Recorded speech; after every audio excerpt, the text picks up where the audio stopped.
लाख करोड़ों करोड़ भ्रष्टाचार, अत्याचार, रिश्वतखोर, चुगलखोर और देशद्रोही के बीच में रहकर भी उनसे लड़ते हुए और आडंबर व पाखंड व पागलपन और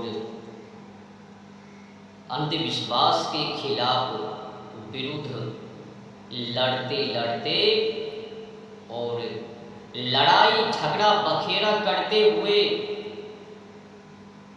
और अधिक उग्रवादी होकर संघर्ष करते हुए कुछ कदम आगे बढ़कर फिर से वही चक्कर लगाते हुए अज्ञानियों पर, मूर्खों पर, अंगूठा छाप पर ध्यान देते हुए और अज्ञानी को अंधकार से निकालकर प्रकाश में डालते हुए और अंगूठा छाप और मूर्खों में सही स्वदेशी संस्कार देते हुए, डालते हुए सही शिक्षा विद्या कल्चर उनमें डालते हुए फिर आगे संघर्ष करते हुए फिर से पिछली व्यवस्था में जाकर वही काम करते हुए लाखों लाख करोड़ों करोड़ भ्रष्टाचार के खिलाफ एक अकेला व्यक्ति कब तक लड़ेंगे, कब तक मरेंगे? जब तुम लोग क्रांतिकारी को, सच्चे देशभक्त राष्ट्रवादी क्रांतिकारी को साथ नहीं दोगे, केवल तो केवल अपनी निजी स्वार्थी के लिए मरोगे, खुद के लिए मरोगे, देश के लिए, मातृभूमि के लिए, समाज के लिए आगे नहीं बढ़ोगे, तो बताओ ना कब तक लड़ेंगे तुम लोगों के लिए, समाज के लिए, मातृभूमि के लिए, माता बहनों के लिए, गौ माता के लिए, पुरानी संस्कृति सभ्यता के लिए कब तक लड़ेंगे? हाँ,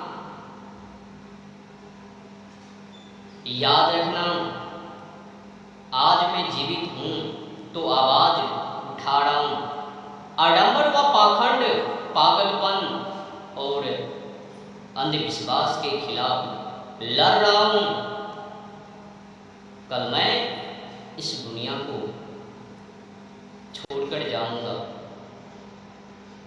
तो कोई आवाज उठाने वाले नहीं मिलेंगे। सत्ता में बड़ी शक्ति है और उस शक्ति को पहचानना सबकी बस की बात नहीं है।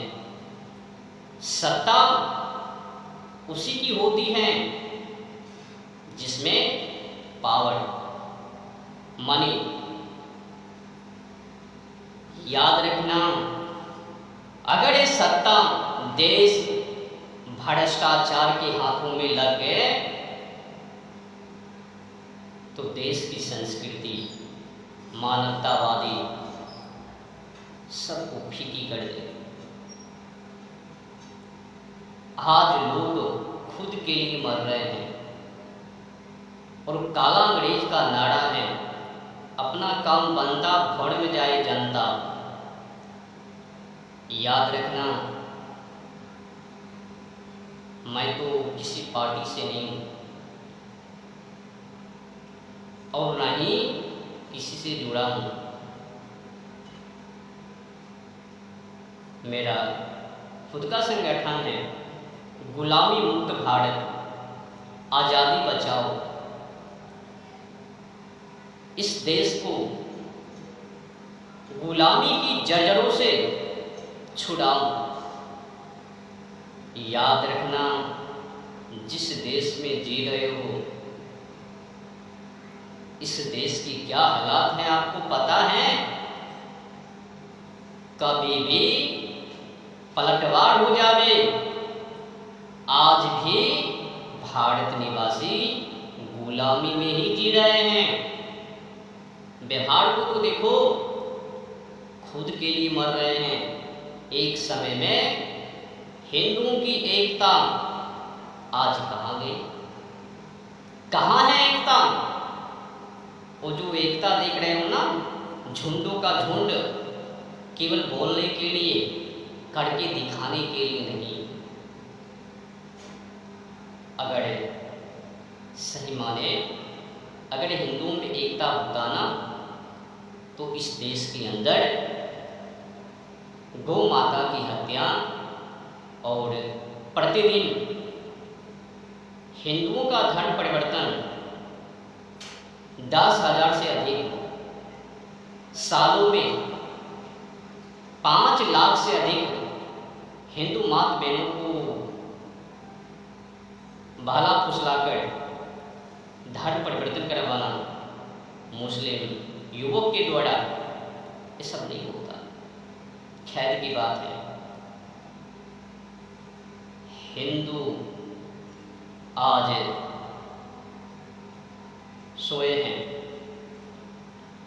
और आप लोग जिसे देख रहे हो ना, ये जागे हैं, वो जागे हैं, केवल दिखावा, नौटंकी मात्र। आज तो लाखों लाख करोड़ों करोड़ लोग धर्म के नाम पर धंधा चला रहे हैं, बिजनेस कर रहे हैं,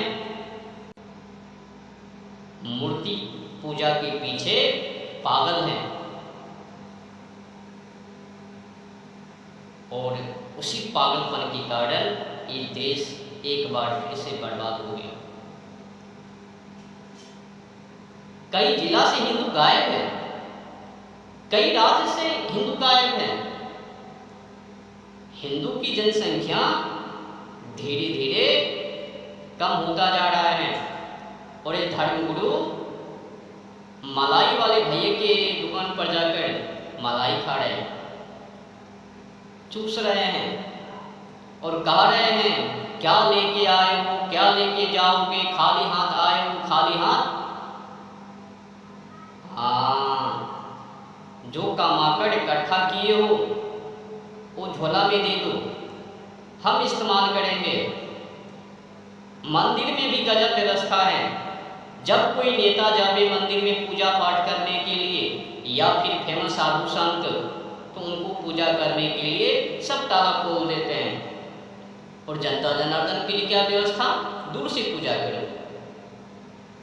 पूजा में भी भेदभाव, लोगों में तो भेदभाव है ही। याद रखना, अब तो पता नहीं हिंदुओं के साथ क्या होगे। अगर भूल से भी ना मुस्लिम के हाथ ये देश लग गए, मुस्लिम के हाथ चले गए, तो कुछ ही वर्षों में हिंदू की खात्मा इस देश में निश्चित है। हिंदुओं को पता नहीं है हम किस दिशा की ओर हैं, हम कहाँ पर हैं, इस समय हमारे साथ क्या हो रहा है, हमारे पीछे क्या साजिश और षड्यंत्र मुसलमान रच रहे हैं। हर तरफ से हिंदू अत्याचारों से घिरा है। ईसाई, बौद्ध, जैन, मुसलमान हिंदू को तबाह कर रहे हैं। ईसाई, बौद्ध, मुसलमान हिंदुओं का धर्म परिवर्तन कर रहे हैं, हिंदुओं को बहला फुसला करके, उनको आत्मबल से कमजोर करके अपने में शामिल कर रहे हैं। और ये धर्मगुरु, धर्म के ठेकेदार, पोप जी मंदिर में बैठकर, आश्रम में बैठकर मलाई खा रहे हैं। नाम मात्र से ही मुक्ति है, भगवान प्राप्ति है, ढोंगी पागलपन बातों को समझाकर लोगों को भ्रमित कर अंधकार में डालकर फिर कहता है यही तो है मुक्ति। नाम जाप करो, नाम जाप से ही भगवान की प्राप्ति है, मुक्ति है, मोक्ष है, बाकी तो कुछ है ही नहीं। तुमको समाज को सेवा